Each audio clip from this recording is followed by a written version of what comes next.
Wissam, bonjour. Bonjour à Ça fait tous. un petit moment qu'on ne s'est pas vu puisqu'il y a eu une petite coupure là. Ouais. D'ailleurs, ça s'est passé comment? C'est l'occasion souvent de remettre un petit peu les gens dans le rythme, les faire reposer. Tu nous avais dit, je vais aussi les faire reposer parce qu'on a enchaîné les matchs. Mais pour d'autres, ça va être l'occasion de revenir un petit peu dans le rythme.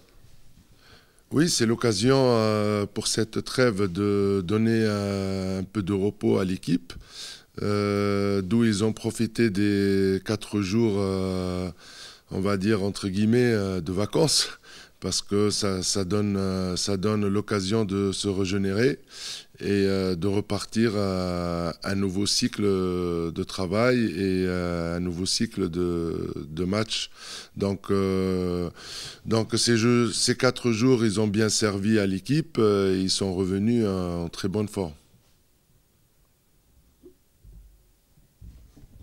Et donc, ils sont revenus donc en pleine forme. Et ceux qui étaient un petit peu, qui avaient des petits soucis, ils en sont où du coup? Ah bien sûr, ça a permis aussi de récupérer quelques joueurs qui étaient blessés. Simon, il a bien récupéré de sa commotion cérébrale. Mounir, il a repris avec le groupe depuis mardi. Et en attendant aussi, si tout va bien, les tests vont bien, réintégrer Eshmi après sa petite blessure. Donc dans le total, cette trêve nous a fait du bien parce que le groupe il est au complet et l'effectif s'élargit. Donc ce match, bonjour Issam, ce Bonjour. match à Mulhouse, donc conditions particulières, un long déplacement déjà. En même temps, ça se joue dimanche, horaire pas habituel pour vous, du moins. Il y a une façon particulière de préparer ce match?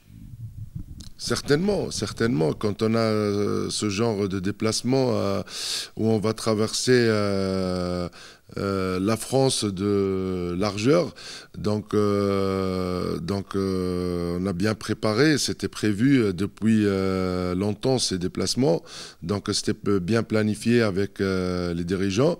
Maintenant, on ne va pas se focaliser sur le déplacement et l'horaire de match. Nous, on a fait tout pour que l'équipe elle soit bien, bien déplacée, bien installée.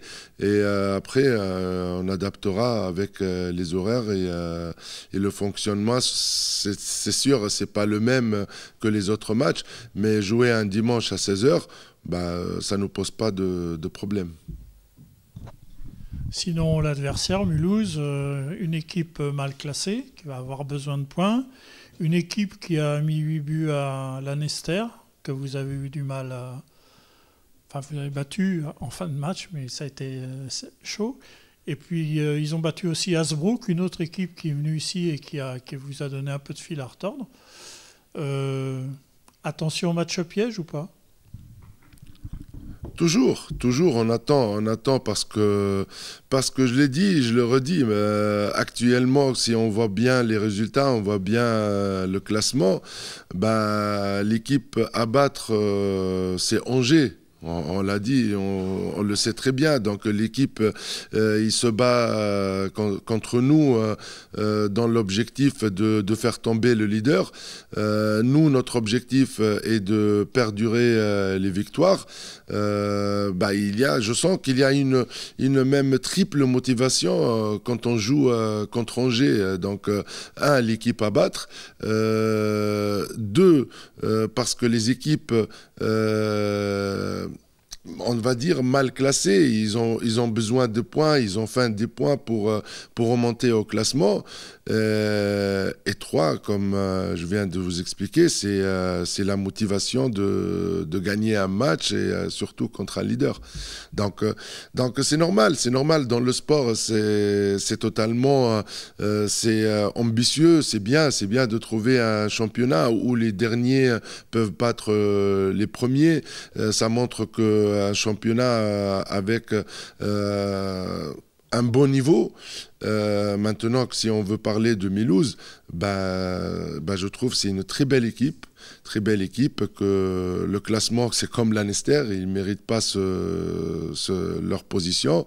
Ils ont montré sur certains matchs, c'est une très bonne équipe, mais pour l'instant, je pense qu'ils n'ont pas la stabilité. Donc, une fois, ils jouent très bien, une fois, ils jouent mal. Donc, voilà. Nous, on doit être prêts à avoir un match très difficile et aussi continuer avec le même état d'esprit et aussi continuer à gagner. Je reviens sur ce qu'avait dit Jean-Marie la dernière fois, parce que ça ne s'est pas arrangé au niveau défensif. Alors, je sais ta réponse, mais toujours la 4e plus mauvaise défense du championnat. Est-ce que ça t'inquiète toujours pas? Parce que bon, c'est vrai que jusqu'à présent, vous avez toujours marqué un but de plus que les autres, au moins. Et c'est le but. Mais bon, toujours pas inquiet avec ça? Parce qu'elle ne s'arrange pas, cette stat, quoi. Voilà ce que je veux dire. Elle ne s'arrange pas. C'est normal, c'est normal. Après, il y a toujours... on n'est pas parfait dans tous les secteurs. Donc, c'est vrai, si on veut voir statistiquement, on est la 4e mauvaise défense du championnat, mais on est la meilleure équipe en attaque. Donc, voilà. C'est le système de jeu, c'est le projet. C'est vrai que mon orientation, moi, la priorité, c'est la défense. Mais ce secteur-là, ça dépend beaucoup parce que aujourd'hui, est-ce qu'on peut demander la question, est-ce qu'on fait avec les joueurs qu'on a, les qualités qu'on a, ou on peut poser un système qui peut déranger les équipes?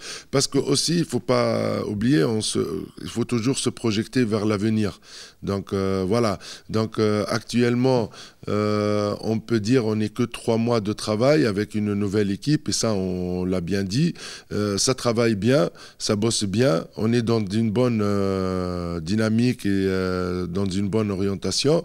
Maintenant, il faut vraiment que l'équipe soit plus soudée pour trouver plus de, on va dire, l'efficacité et la performance dans ce secteur. Donc, c'est un gros travail sur ce secteur. On travaille toutes les semaines et je pense qu'il y a une nette progression parce que si on regarde tous les matchs, on n'a jamais défendu avec les mêmes joueurs dans les mêmes postes. Voilà, chaque semaine, il y a de la différence. À part un peu Simon et Fares, bah, ça tourne un peu. On essaie de trouver de l'équilibre. Justement, pour ce secteur, tu comptais aussi beaucoup sur l'apport que pouvait faire Eshmi pour faire souffler justement les uns et les autres. Il est rentrant, il n'est pas rentrant. Un jour, il va jouer régulièrement ou pas. Bizarre comme... Ça, dans notre métier sportif de haut niveau, professionnel, donc il faut s'attendre toujours à ces genres de blessures qui viennent embêter notre carrière. Donc moi, je ne m'inquiète pas sur le niveau technique et la qualité handballistique de tous les recrues et tous mes joueurs actuels. Mais on doit avoir de la patience et peut-être, comme j'ai dit, parfois la malheur des autres fait le bonheur des autres. Voilà, donc aujourd'hui, si Eshmi il est absent, on a su profiter beaucoup plus de Simon dans ce secteur et qui a bien progressé. Aussi, Gaspard, il a eu sa chance de jouer aussi. Donc voilà, il n'y a pas de souci. On est un groupe, on est une équipe, donc les absences, ça arrive, mais j'ai confiance à tout le groupe et dont Eshmi, Mounir, quand ils vont revenir en force. Pour l'instant, ce n'est pas le cas. Eshmi ne rentre pas, Mounir non plus ce week-end? Même, je pense que Mounir Hachmi, aujourd'hui, il manque de compétition. Après, il y a la dynamique de l'équipe, il y a Simon qui fait des grands matchs, il y a Tom qui fait des bons matchs. Actuellement, le statut pour moi de Hachmi et Mounir, c'est des statuts du remplaçant. Donc, il faut qu'ils travaillent, qu'ils reviennent vite en mode de compétition et qu'ils gagnent leur place dans le groupe. Et Simon rentre alors ce week-end? Bien sûr. Ouais.